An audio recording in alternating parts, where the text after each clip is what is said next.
మనిషి జీవితంలో ఒక కుటుంబం అనేది ఎంతో బలాన్ని ఇస్తుంది. ముఖ్యంగా ఎప్పుడైనా సరే మనం గమనించాల్సిన విషయం ఏంటంటే అమ్మ, నాన్న ఇలాగే ఎంతో ప్రేమ, అభిమానాలను పంచే కుటుంబ సభ్యులు మన అందరికీ ఎప్పుడూ ఉంటారు. అయితే ఆడపిల్లకి మాత్రం పెళ్లి చేసి పంపించేసిన తర్వాత ఖచ్చితంగా అత్తమామలే అమ్మానాన్నలుగా మారతారు. మారాలి కూడా. కానీ ఈ రోజుల్లో ఎక్కడా ఎవ్వరు ఏ రకంగానూ అలా పాటించటం లేదు. నూటికి ఎక్కడో ఒక 10% 15% మందో అత్తాకోడళ్ళు గానీ, మామ అల్లుళ్ళు గానీ, అలాగే మిగతా father in law, mother in law వీళ్ళు సఖ్యతగా ఉంటున్నారు గానీ, లేకపోతే ఎక్కడ చూసినా గొడవలే. ఈ రోజుల్లో తండ్రికి, కొడుకులకి మధ్య గొడవలొచ్చేస్తున్నాయి. ఊహించని విధంగా వాళ్ళ జీవితాలు మలుపులు తిరుగుతున్నాయి.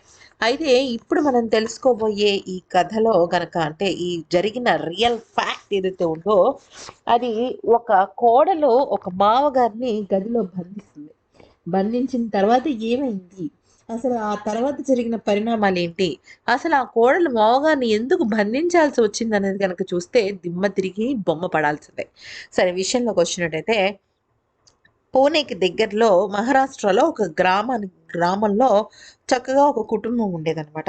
అయితే ఆ కుటుంబం అంతా కూడా కలిసిమెలిసి ఉండేది. వాళ్ళకి ఒక కూతురు, ఒక కొడుకు. కూతురు విదేశాల్లో స్థిరపడింది. కొడుకు మాత్రం మహారాష్ట్ర అంటే ముంబైలో పనిచేస్తూ ఉంటాడు.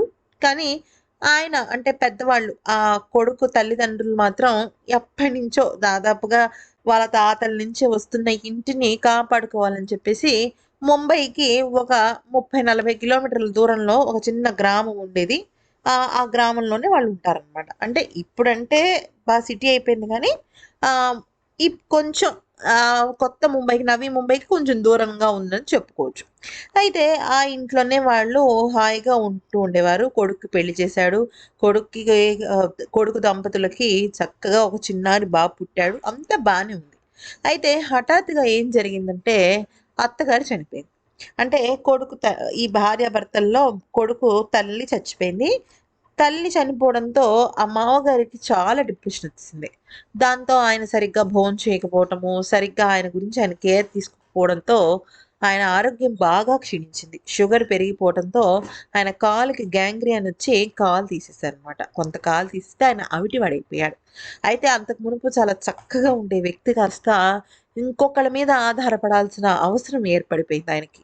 అంటే బాత్రూమ్‌కెళ్ళాలన్నా, భోంచేయాలన్నా, నడవాలన్నా అన్నీ ఆ వీల్ చైర్‌కే పరిమితమైపోయాయి. అయితే చిన్నప్పటి నుంచి వచ్చిన అవిటితనం కాదు కదా ఇది. మధ్యలో నుంచి వచ్చిన దాంతో ఆయన నిలదొక్కుకోలేకపోయేవాడు. చాలా బాధపడుతుండేవాడనమాట. అయితే ఇక కొడుకు ఉద్యోగరీత్యా ఊళ్ళు వెళ్తూ ఉండేవాడు. కానీ ఆ మామగారు ఆళ్ళ పాలన అంతా కోడలే చూసుకుంటూ ఉండేది. అయితే 2 ఏళ్ళు బానే నడిచింది. తర్వాత నుంచి ఆ కోడలికి మామగారికి సేవలు చేయటం అస్సలు నచ్చల. ఎందుకనంటే వాళ్ళకి ఆర్థిక ఇబ్బందులొచ్చాయి. ఆ తర్వాత కొడుకు పెద్దవాడయ్యాడు. ఆమె ఉద్యోగం చేసుకుంటూ మామగారిని చూడటం ఇలాగా ఆమెకి తలకు మించిన భారమైపోయింది. దాంతో మొగుడు మీద విసుక్కోలేదు. పిల్లాడిని అశ్రద్ధ చేయలేదు. దొరికిందెవరు? మామగారు. మామగారిని మాత్రం విసుక్కుంటూ ఉండేది. 24 గంటలు ఈయనకి నేనే చెయ్యాలి. ఏ అనాథాశ్రమంలోనో పడేయొచ్చు కదా! నా నెత్తి మీద తీసుకొచ్చి నా మొగుడు పెట్టాడు అంటూ చాలా విపరీతంగా బాధపడుతుండేది. అయితే ఏమైంది? ఒకానొక దశలో వాళ్ళ అమ్మగారికి ఒంట్లో బాలేని సమయంలో కూడా ఆమె వెళ్లి కనీసం చూడలేని పరిస్థితి ఏర్పడింది. దాంతో కోపంతో రగిలిపోయింది. ఏం చేయాలో అర్థం కాని పరిస్థితిలోకి వెళ్ళిపోయింది. కా కోపం ఎంతలా వచ్చిందంటే కచ్చి అంటారు చూసారా? ఫ్రస్ట్రేషన్ ఆ రేంజ్‌కెళ్ళిపోయిందనమాట. అయితే ఏం చేయాలో అర్థం కాక ఒక 3, 4 రోజులు ఉద్యోగానికి కూడా వెళ్ళకుండా లీవ్ పెట్టేసింది. కానీ డ్యూటీ తప్పలా మావగారిది. పొద్దున టాబ్లెట్లివ్వాలి, టిఫిన్ చేసి పెట్టాలి, ఆయనకి సెపరేట్‌గా డైట్ చేయాలి, ఆయన బాత్రూమ్‌కి తీసుకెళ్ళాలి దగ్గరుండి ఇవన్నీ పాపం ఆ కోడలే చేస్తుంది. అయితే ఒకరోజు ఏమైందంటే ట్రైనింగ్ అని చెప్పేసి తన భర్త దాదాపుగా ఒక నెల రోజుల పాటు ట్రైనింగ్‌కి వెళ్ళడం జరిగింది. అయితే ఒక 2, 3 రోజులు బానే ఉంది. తర్వాత ఆ కోడలు ఏం చేసిందంటే, మామగారి మీద విసుగు పుట్టింది. అయితే నాకంటూ ఒక ప్రత్యేకమైన ఇది ఉండదా అని ఆమె ఎంతవరకు ఎళ్ళిపోయిందంటే, ఈ మామగారు చచ్చిపోతే బావుండు అన్నంత వరకు వెళ్ళిపోయింది. అయితే ఒక గదిలో ఆయనకి కావాల్సిన ఒక పూట భోజనం, మంచినీళ్ళు పెట్టి ఆయన దగ్గర నుంచి చల్లగా ఫోను తీసేసుకొని, ఆయన్ని రూమ్‌లో లాక్ చేసేసి వెళ్ళిపోయింది. అయితే వెళ్ళిపోయింది. ఎక్కడికి వెళ్ళింది? పుట్టింటికెళ్ళిపోయింది. ఇక తన భర్త ఫోన్ చేస్తుంటే ఫోన్ ఎత్తుతుంది. మా నాన్నకి ఫోన్ ఏమైంది అని అడిగితే రెస్పాన్స్ లేదు. ఆయనకి ఫోన్ వద్దని నాకే ఇచ్చారని చెప్పటము. దాదాపుగా ఒక 3, 4 సార్లు కొడుకు ఫోన్ చేసినా కూడా అసలు తండ్రి వినిపించడం కానీ, వీడియో కాల్‌లో కనిపించడం గానీ ఏమీ లేదనమాట. ఎంతసేపటికి తన గురించి చెప్తూ వచ్చింది కోడలు. అయితే ఏమైంది ఒకసారి ఒక సందర్భంలో కొడుకుకి అంటే తన కోడలు భర్తకి ట్రైనింగ్ నెల రోజులన్నారు గానీ 15 రోజుల్లో అయిపోయింది. అయితే ఆ రూమ్‌లోనే అలానే ఉండిపోయాడు పాపం పెద్దాయన. బాత్రూమ్‌కెళ్ళడానికి లేదు, దేనికి లేదు. అయితే కరెక్ట్‌గా 15 రోజుల తర్వాత కొడుకు దిగేసరికి అన్ని తాళాలేసేసున్నాయి. ఎందుకో ఆ కొడుక్కి అనుమానం వచ్చింది. ఇన్నాళ్ళు 15 రోజుల నుంచి నేను ఫోన్ చేసినా కనీసం ఒక్కసారి కూడా నాన్నగారితో మాట్లాడించలేదు. నాన్నగారి ఫోనేమో అసలు నాట్ రీచబుల్ అని వస్తోంది.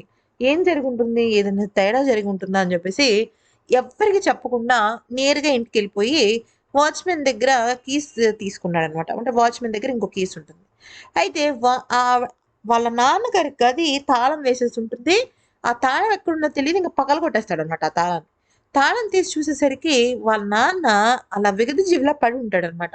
ఎంతలా అంటే బెడ్ మీదే యూరిన్ వెళ్ళిపోవటము, మోషన్ అయిపోవటము, గదంతా గూడా అసలు ఒక రకమైన పాడు స్మెల్‌తో అంటే 15 రోజులు పాపం ఆ వ్యక్తికి అసలు తిండి లేదు, నీళ్లు లేవు, ఏమీ లేవు.